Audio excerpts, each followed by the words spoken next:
Bwana Wambua karibu sana kwenye kipindi. Thank you. Karibia mic tafadhali, usiogope microphone.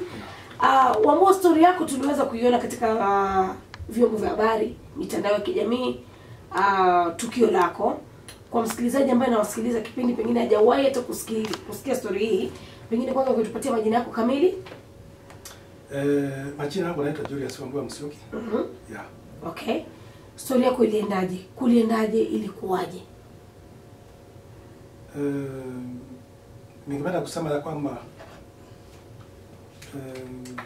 story yangu ni kwamba 2011 mwezi wa 4 niliweza kutiwa mbaloni na kustakiwa. Na nilipoingia katika mahakama ndio nikasomewa free na nikatuma remand. Vika. Mashtaka ilikuwa ni yapi? Mashtaka ilikuwa ni ya kuna jinsi mtoto wangu. Mtoto wako uliyemzaa? Yeah. Mtoto wako wangapi? Wa kwanza, kitinda mimba? Mtoto wangu wa 3. Okay, una watoto wangapi? Na watoto 4. Okay. Yeah. Wa kike, wa kiume wangapi? Wa kiume ni 1. Wa kike wa 3. Okay. Yeah. So huyu mtoto wako wa 3 alikuwa na umri gani kipindi hicho? Nafikiri alikuwa na umri wa 15 years. 15, miaka 15 Yeah. Okay. So ukafunguliwa mashtaka kusomea kwamba unashtaka la kumnajisi mtoto wako. Yeah. Okay. Yeah. Nani anayekushtaki sasa hiyo? Ni bibi yangu. Mke wako Yeah. Umeishi na mke wako kwa muda gani? Nilimuoa 92. So kipindi hicho ndio usomewe mashtaka. 2011 ndiko mmeishi kwa muda gani? Mmekuwa kwa ndoa kwa muda gani?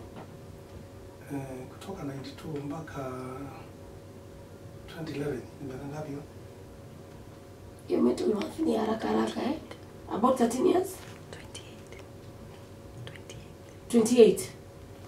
Okay, anyway. Yeah. So niliposoma mashtaka na kutuma remand, baada karibu wiki 2 nikapewa bond. Na nikadhaminiwa na rafiki na nikatoka. So kutoka hapo kesi kaendelea mpaka ikafikia kiwango ya jaji kusema ya kwamba nimepatikana na hatia,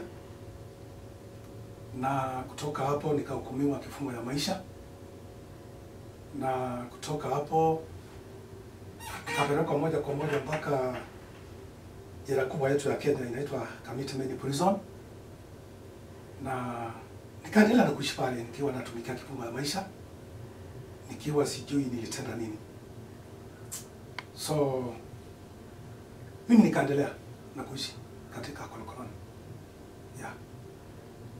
Ulikuwa umefungwa kifungo cha maisha? Nilikuwa nimefungwa kifungo cha maisha.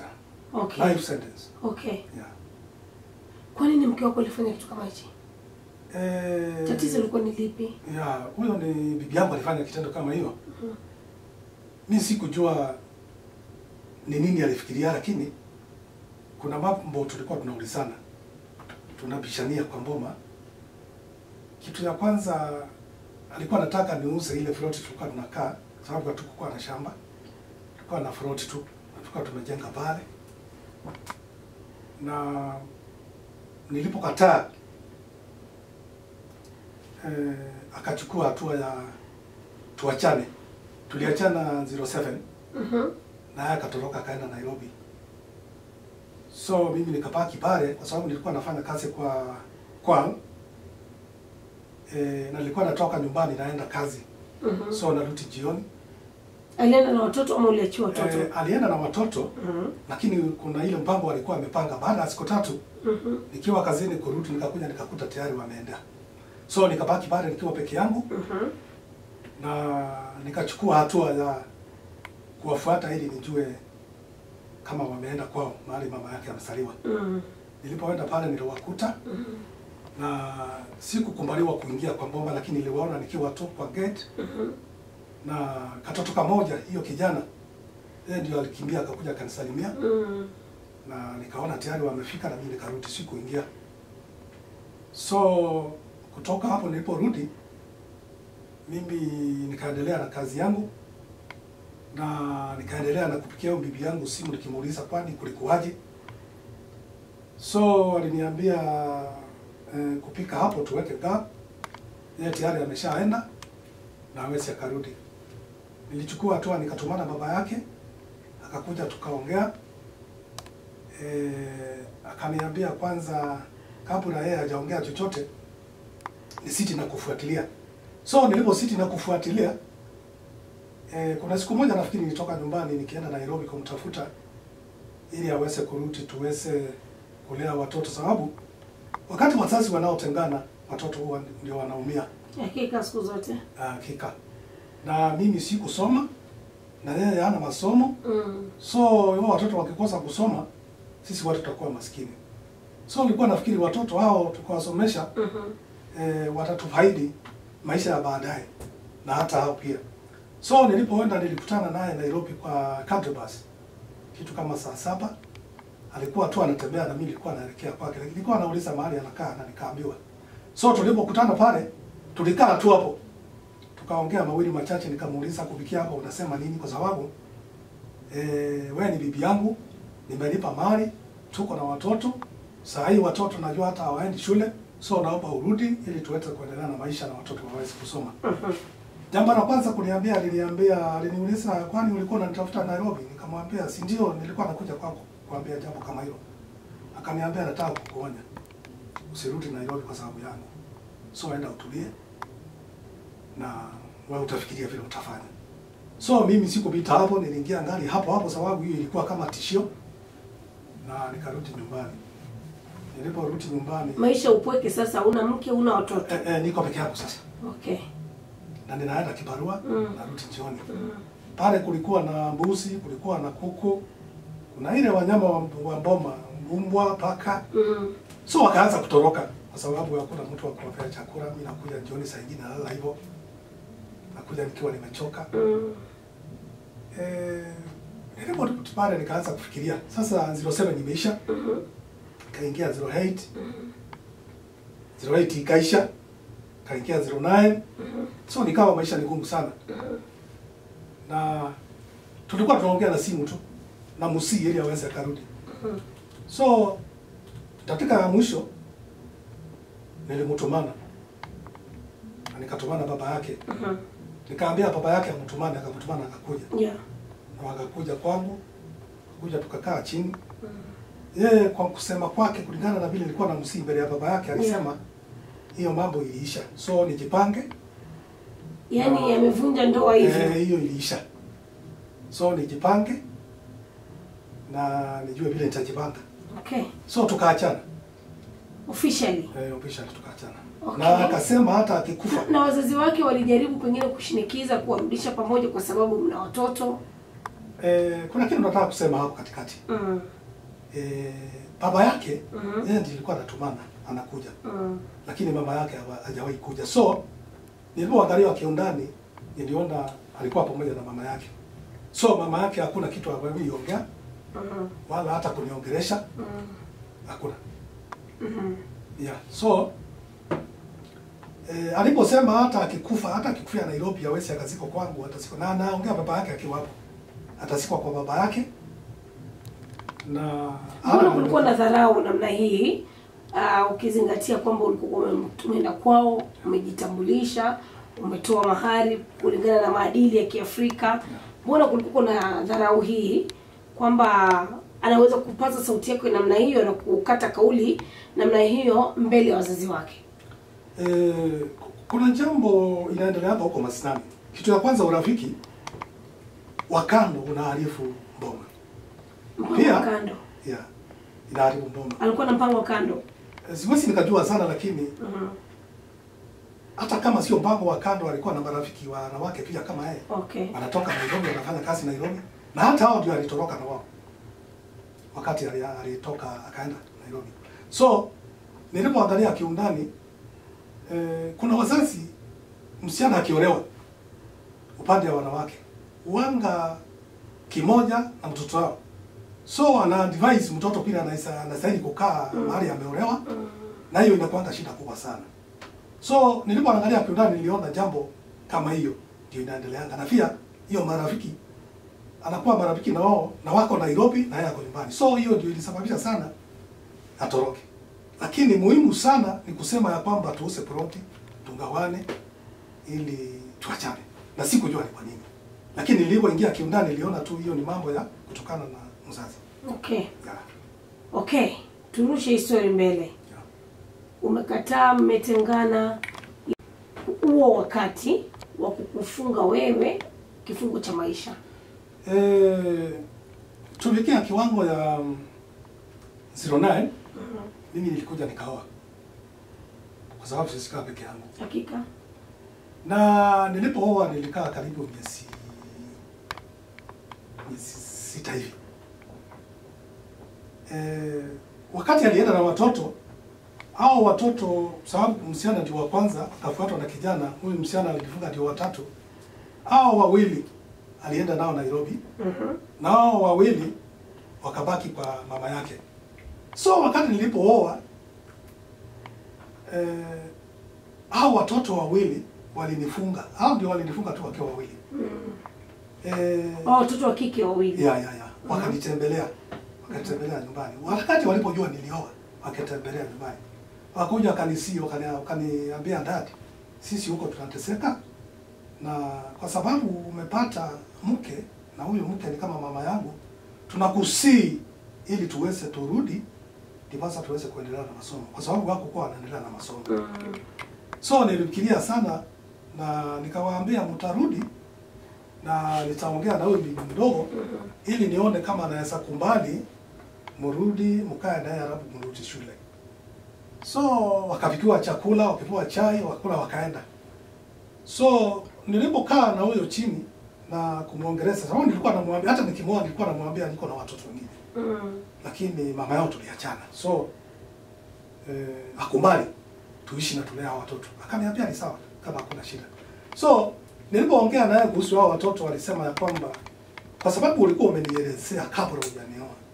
Na hao ni wasichana na wanateseka na mama yako Nairobi na anasema hawezi rudi. Na waendi shule. Mimi nitakubali wakuje. Ila kitu hiko ni waniheshimu na ni waheshimu na tutaishi vizuri. So waliposema hivyo akaniambia basi sababu nilikuwa nimewapea wiki moja.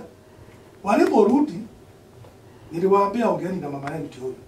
Walipoongea na yeye akawaambia sawa kama utakuwa na heshima ndogo kwangu kama mama yenu basi ndio nimekuja. Wakaenda wakakuja, walipokuja kesho yake walikuwa shule.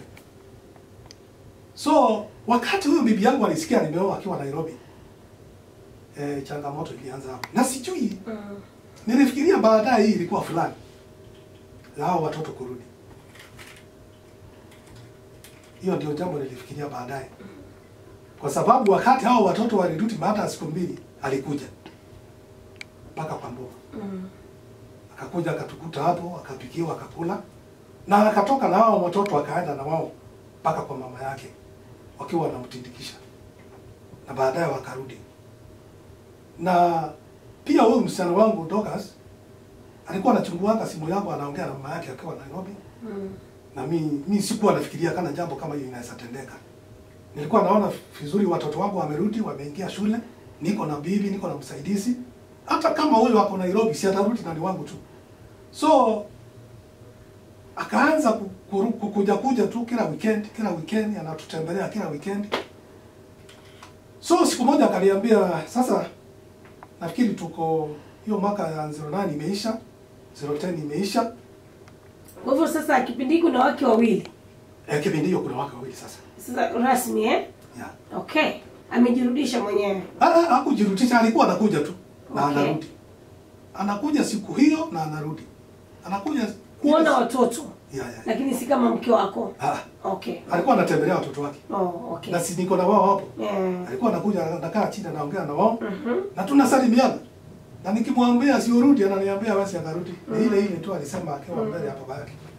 So ulimpenda hakika? Nilikuwa nampenda kama bibi yangu. Na tuko na watoto. Nikifanya nini? Hata akirudi nikiwa na wao bibi mwingine, nilikuwa tayari kukaa na wao. Kwa sababu hata yeye ndio alisababisha nipate wao bibi wa pili. Sababu singekaa peke yangu. Itaanza kuonekana mtu asiye na heshima. So wakati tulifikia mwaka wa 011 mwezi wa 4, shule ilikuwa inaendelea kufungwa.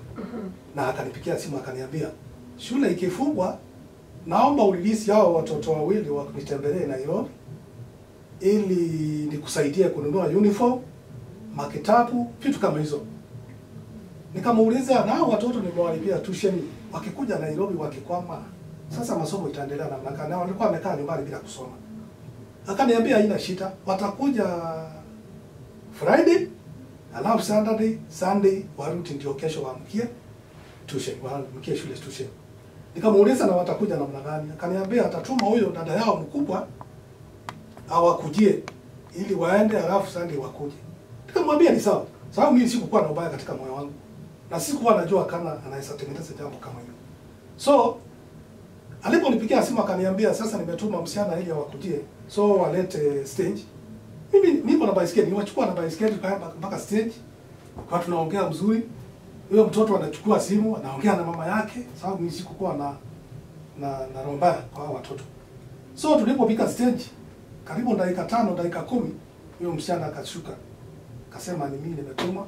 So hata fare niko naye, nimepewa. Basi tukasalimiana. Nikawaambia na hao watoto wakienda warudi Sunday ili warudi shule. Nikamuuliza na nini mnasoma? Akaniambia yeye tumewekwa shule huko Nairobi. Nikamwambia ni sawa. Akaingia kwa gari, mimi nikarudi. Hiyo ni tarehe 11 mwezi wa 4 2011. Walipoenda siku hiyo, Saturday ikapita, Sunday ikapita, Monday nikapiga simu, nikamuuliza, akachukua simu, nikamuuliza na watoto kwani ni shida gani? Akaniambia wewe tulia kidogo kwa sababu ni uniform nilikuwa nasanya pesa niwanunulie alafu na kitabu. Nafikiri hiyo wakati ndio alikuwa anatengeneza mambo ya kuku frame. Ya. So hiyo Monday ikapita, Tuesday ikapita, mpaka Wednesday. Nikampigia simu tena nikamuuliza na kupikia hapo itakuwaje? Aliniambia si umeoa? Na si ukaa na bibi wako na wewe mtoto wako naye. Sababu nilioa bibi yako na mtoto mmoja. Si umeoa? Si ukaa na huyo. Na wacha watoto wangu nikae nao. Sasa nikamuuliza na sasa nilikuwa nimewatransfer shule. Nilikuwa nimewalipia kila kitu. Itakuwaje? Akaniambia sasa wewe shughulika na maisha yako na huyo bibi uko naye. Mimi nikamwambia ni sawa. Ningefanya nini? Kuna jambo lingine ningefanya. Na alikuwa ameniambia nisirudi kumfuata Nairobi. Na ukiambiwa na mtu hivyo ukiwa Nairobi inakuwa ni ngumu. Hiyo ni tishio. So ilifikiaje mpaka kutoka siku hiyo hao watoto siwahi kuona tena. Niliwaona katika hiyo mwezi wa 4 tarehe 28 sababu nilishikwa tarehe 28 mwezi wa 4 saa 10. Kwanza nikiwa sokoni kinunua mboga. Na nikapelekwa kotini tarehe 29. Kutoka hapo nilipotuma rumani wakati kesi ilianza ndio niliona hao watoto kotini wakitoa ushahidi. Ulihisi vipi Wambua? Ukiona mtoto wako? Nilifikiria mambo mengi sana. Kulingana na vile nilikuwa napenda huyo bibi yangu na hao watoto wangu. Na sikuwa nawalea vibaya, nilikuwa nawalea vizuri. Na ile ushahidi ulitolewa kotini. Haikuwa na jambo lingine isipokuwa nifungwe. So nilifikiria mambo mengi sana. Yeah. Mtoto wako akisema kwamba kotini, akisema kwamba baba alinajisi. Mliangaliana kwa macho? Kitu la kwanza nilikuwa na aibu sana nikiwa mbele ya mahakama na nikiwa mbele ya watu sababu hiyo koti ilikuwa inajaa. Nilikuwa nahisi vibaya sana mtu mzima kama mimi na huyo bibi wangu ni msichana bado. Niko na mwingine huyo ako hapo ni msichana tena. Na wasichana ni wengi ama wanawake ni wengi duniani. So nilikuwa nahisi vibaya sana nikiangalia nikiona huyo mtoto wangu atikana kwamba mimi naweza mnajisi. Nilikuwa naona aibu sana. Hata nilikuwa nauliza Mungu, kwa nini Mungu jambo kama hili umekubali nitendekee? Na mimi ni mtu wa heshima na nilikuwa nawatembea na watu wa heshima. So niliona heshima yangu imeenda chini na nikaona aibu kubwa sana kama mimi naweza najisi mtoto wangu. So nilikuwa najiuliza maswali mengi sana, na nikaanza kufikiria juu ya huyo mtoto mama mbaya, na juu ya huyo bibi wangu mama mbaya, na sikuwa najua kama naweza fungwa maisha, lakini nilikuwa najua nitafungwa. Kabla utoke, ulifungwa kwa muda gani kwa jumla? Kufungwa, ulitumikia kifungo cha muda gani ndio uje utoke sasa hivi? Nilikuwa natumikia kifungo ya maisha, na nimekaa jela kuanzia 012 mwezi wa kwanza mpaka tarehe 16 mwezi wa 12 2020. Wow. Yeah. Clean 8 years. My God. Wewe na mke wako mliambia na nini? Alikuja kukutembelea? Alikuja jela kukutembelea? Hiyo haiwezi kuwa rahisi, sio rahisi. Na tangu nifungwa hatujawahi ongeleshana mpaka siku ya leo. So hakunitembelea wala sikutaka anitembelee. Hata kama angependa kunitembelea, singetaka anitembelee. Lakini kuna kitu nilikuwa nimeasimu ya kwamba msamaha ni kitu ya maana. Nilikuwa nimeshawasamehe hata kama sitatoka jela. Sababu ukibuka maisha iwanga inamaanisha utatoka jela. Sababu ulipoteza matumaini kabisa. Hiyo ni lazima ipotee. Okay. Kitu ya kwanza ukifungwa maisha unabadilishanga nguo ya zebra imeandikwa SW hapa mbele na nyuma. Ambao imesema sahau wazazi. Hiyo ni kumaanisha ya kwamba sahau nchi yetu ya Kenya.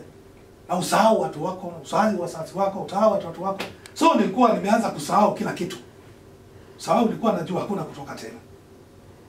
Yeah. Kilio ndio ilikuwa mingi. Sababu ile machozi nililia hata tangu nisaliwe na mamangu sijawahi lia. Okay. Kutoka siku ile nilifungwa. Nililia machozi kapita ile nililia nikiwa mtoto. Ulikuwa uelewi ni vipi aje? Yeah. Okay. Yeah. What happened? Kesi kabadilika. Mimi nikiwa pale korokoloni. Baada ya karibu miaka 4 miaka 5. Siku moja nilikuwa tukiwa tu huko ndani. Nilisikia nikiitwa na mdoko wa Hobbs and Charge wa jela. Na nikajiuliza maswali mengi sana sababu nilinyamaza karibu akaitana karibu sali mzima nikiwa tu nimejificha. Kwa sababu ukisikia ukiitwa na mkubwa na hajatuma officer, senior officers, ametuma mdogo wake, hiyo inakuwa jambo ya tishio sana sababu ujui ni nini hiyo imetendeka ili utumiwe mkubwa kama huyo akuja kutafuta.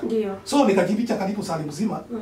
Na rafiki yangu tu mmoja ndio aliniambia sasa hata ukijificha na jioni itafika tufungiwe. Na wakikuja na warandi wakukute hapa. Si utawekwa seli ama upigwe. So wewe jitokeze halafu ili itatokea itokee. So wakati nilijitokeza akaniuliza majina yangu yote na akaniambia unaitwa na mkubwa. So nilipoenda kwa ofisi, kuingia kwa ofisi kama hii, nilikuta mkubwa hapo na nilikuta huyo msichana wangu hapo ndo kazi.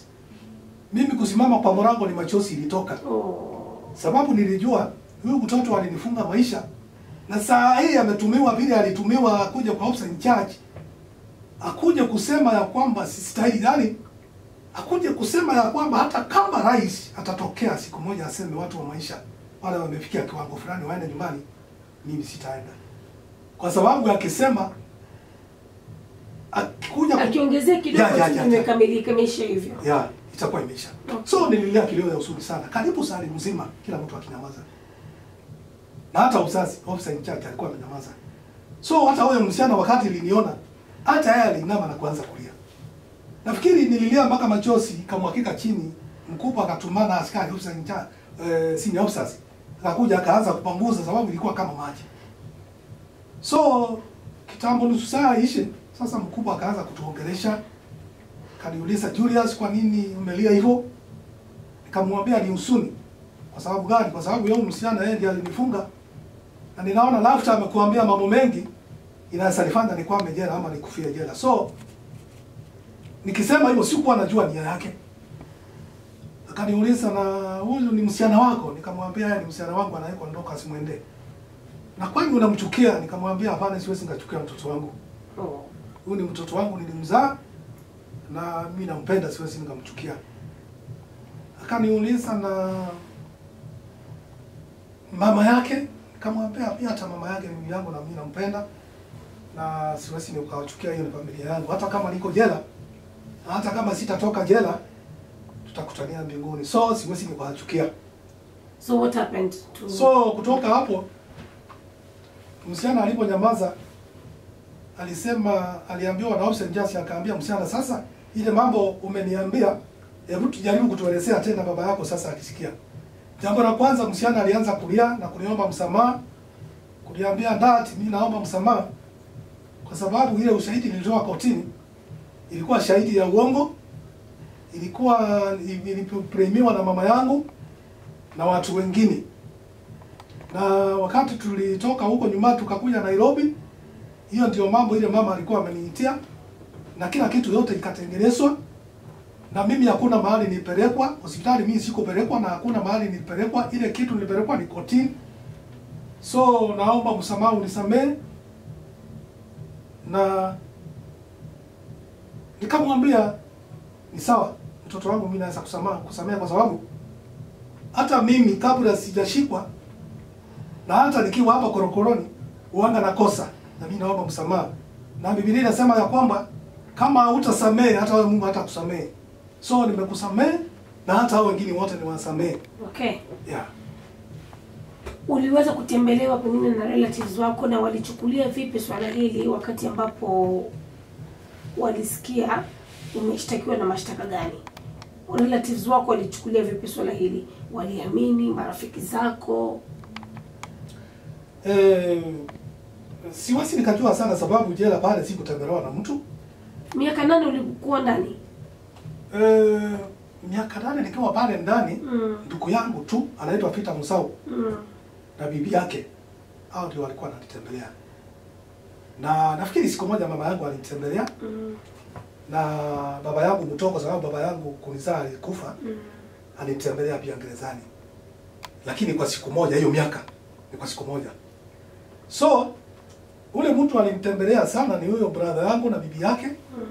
Na huyo ndo utaangu kutoka siku hiyo alikuja, na alikuwa mdogo, hakuwa na kitambulisho. So mkubwa huyo wa jela aliita security, akawaambia huyu mtoto akikuja hata kama hana kitambulisho, muwe mnamruhusu tu kuingia haone baba yake, sababu amekuja amesema yote na ameomba msamaha na amesamehewa. So nimemruhusu kama atahitaji kukuja kutembelea baba yake, akuja kutembelea baba yake. So sikuona watu wengine kiwa pale.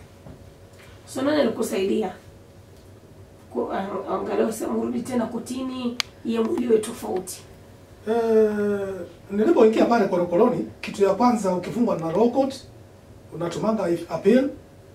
High court nilienda pale ikanisimisiwa Machakos, nikaanza process tena, nikatuma Kenya court, na nikiwa naendelea na kwenda kotini, ndio siku moja nikiwa kotini kama leo, kurudi saa 8 nilikuja nikakuta kwa ofisi, nikaambiwa kuna watu wa media walikuwa wanatafuta.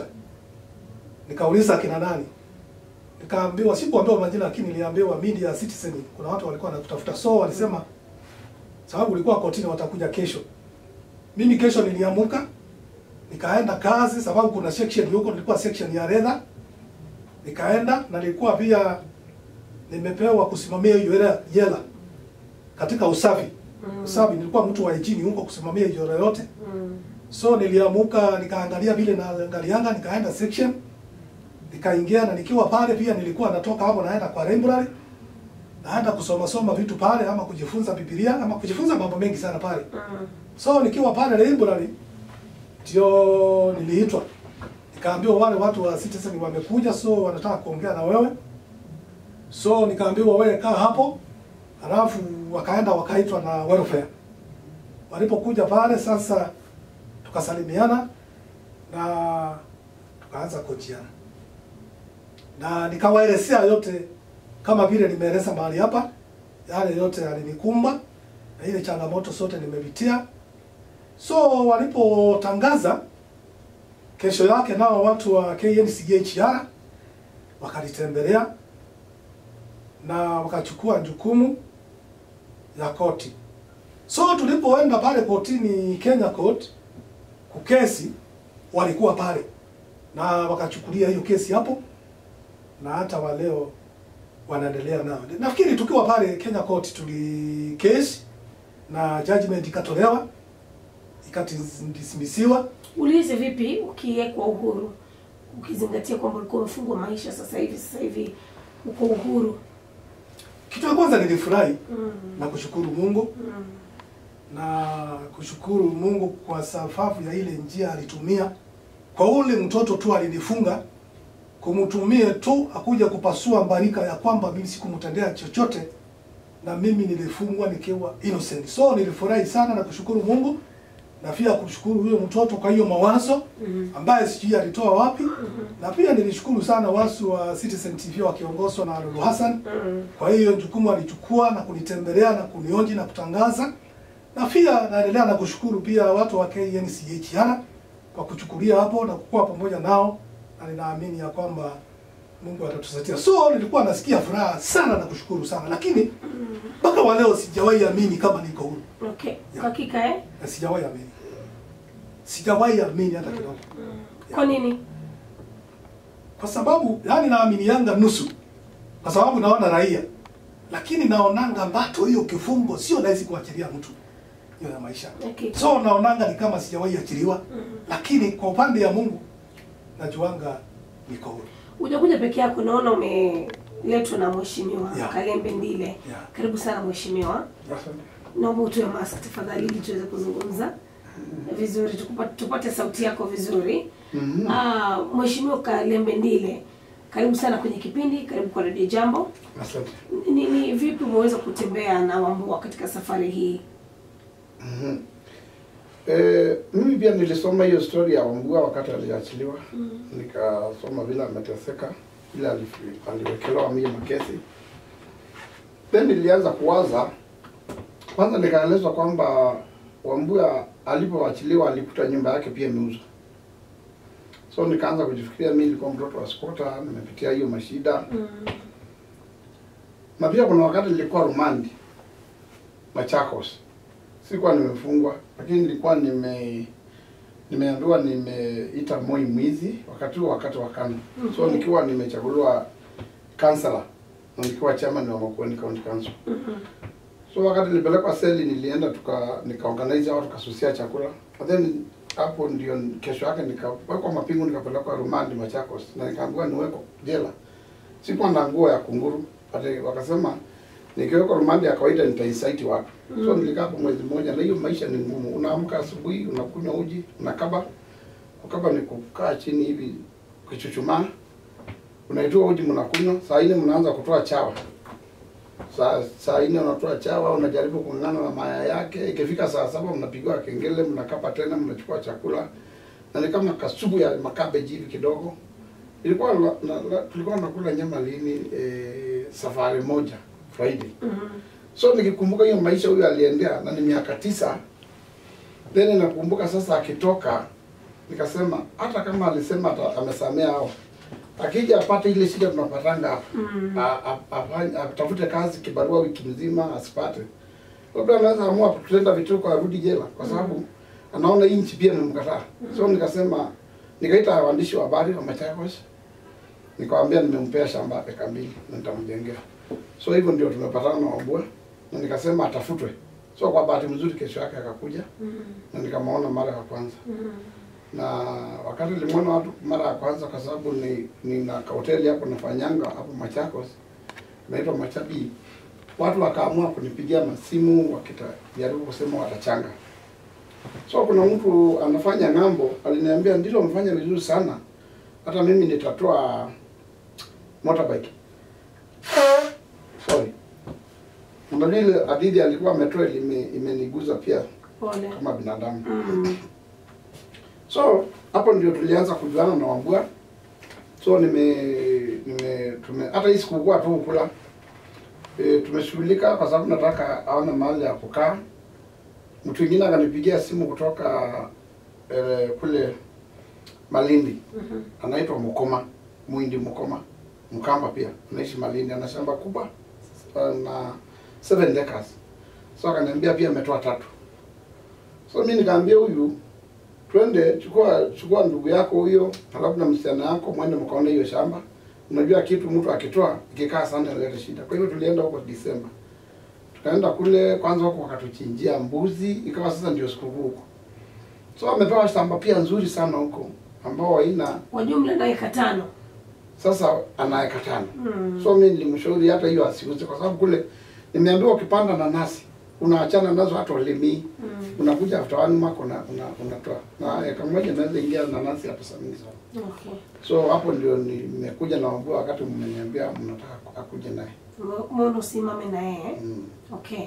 Unahisi vipi angalau kwa maisha? Maana unajua ni wengi wanatoka na wewe ni mheshimiwa na unajua hali halisi hapa nje na inasikitisha zaidi.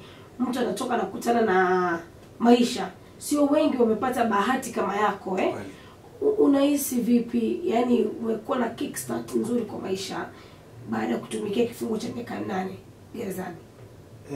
Kitu ya kwanza nashukuru mheshimiwa sana Kalembe Dile.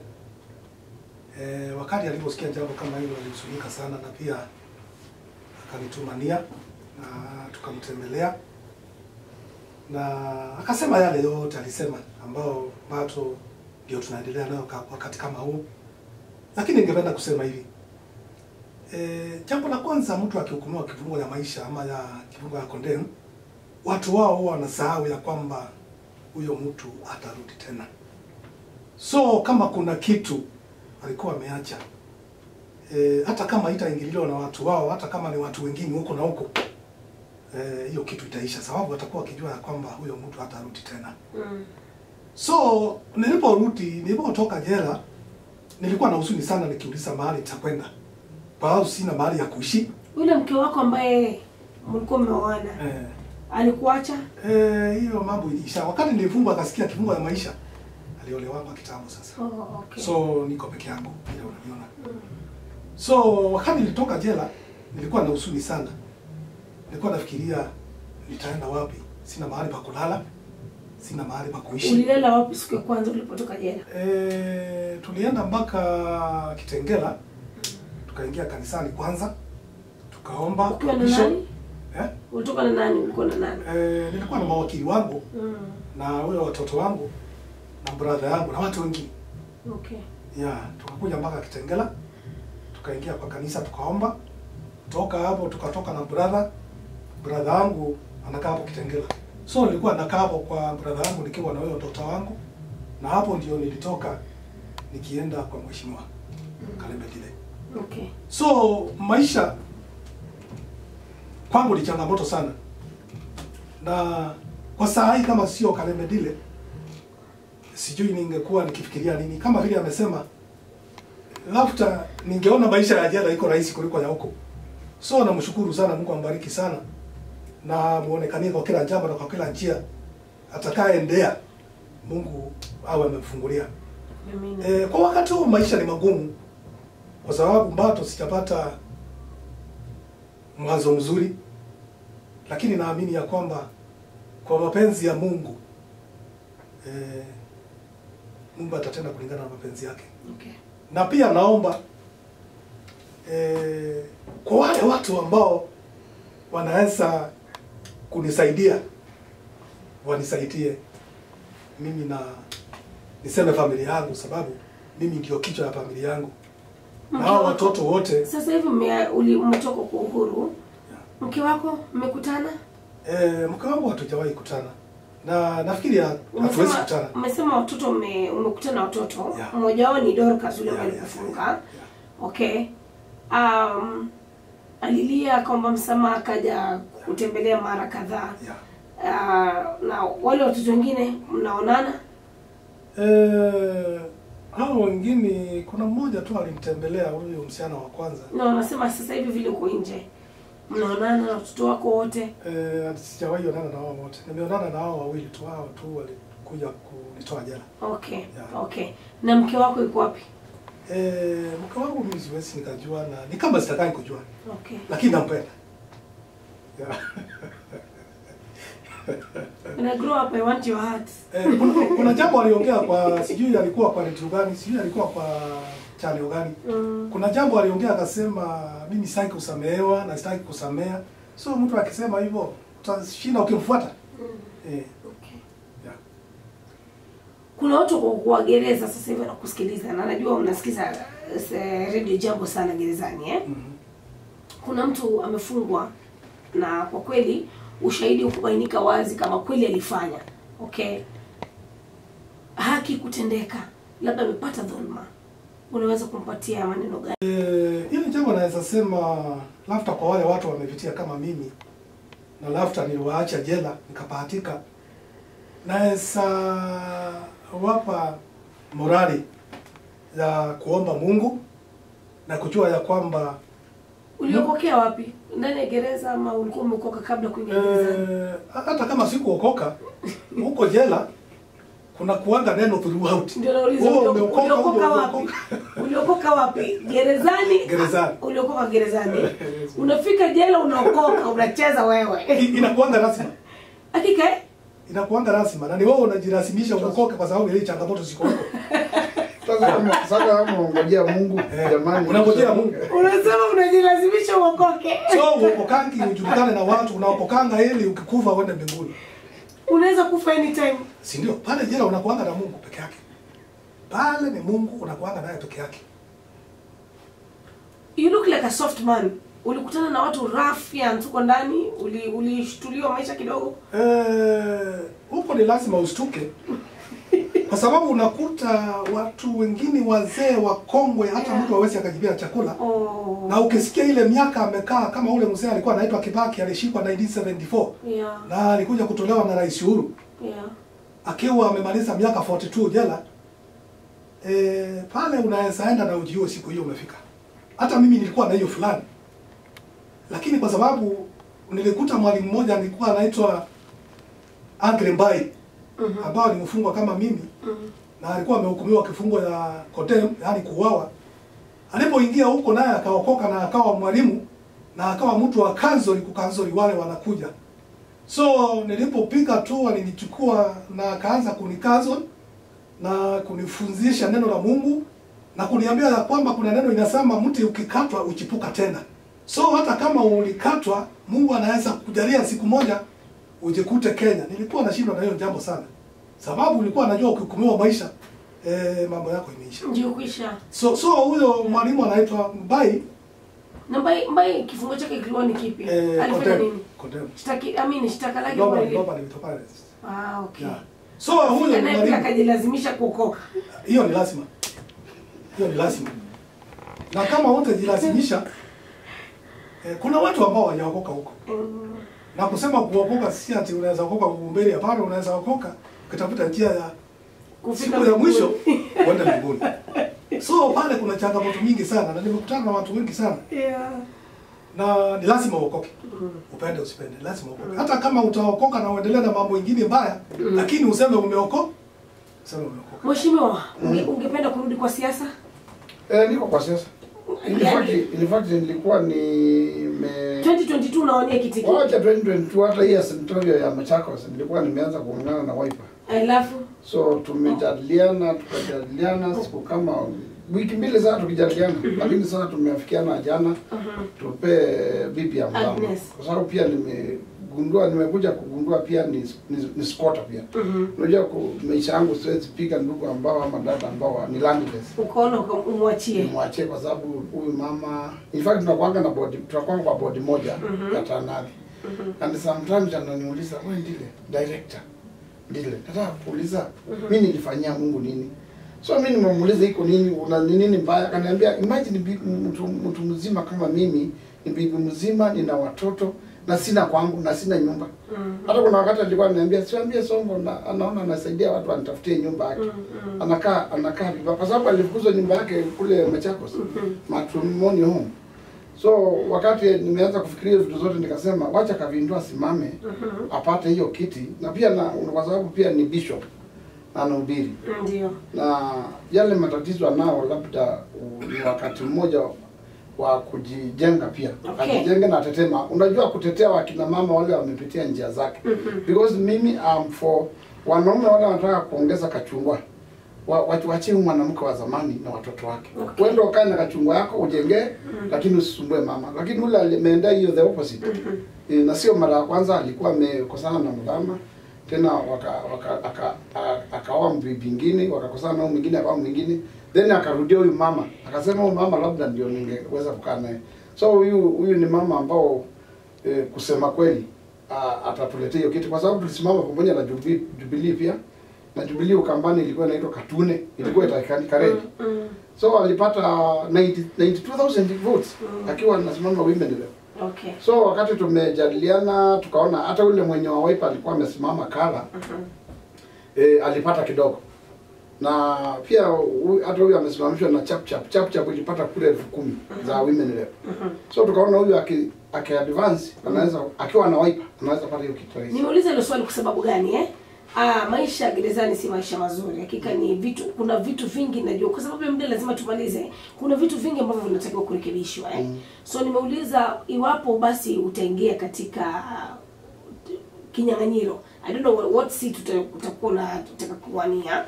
Ni mabadiliko gani jamani yanatakiwa kufanyika kule gerezani? Umemshika mkono na nimependa ulivyosema kwamba ametoka na ana ajira. Hakuna ajira, hakuna nini, ingemfanyia apate depression nyingi zaidi. Lakini unajua ndio hali halisi nchini Kenya. Asilimia kubwa ya wananchi tuna kazi. Mimi nimemwambia, okay, nimemwambia kuja ashikilie kwa hoteli yangu, akuwe supervisor tu.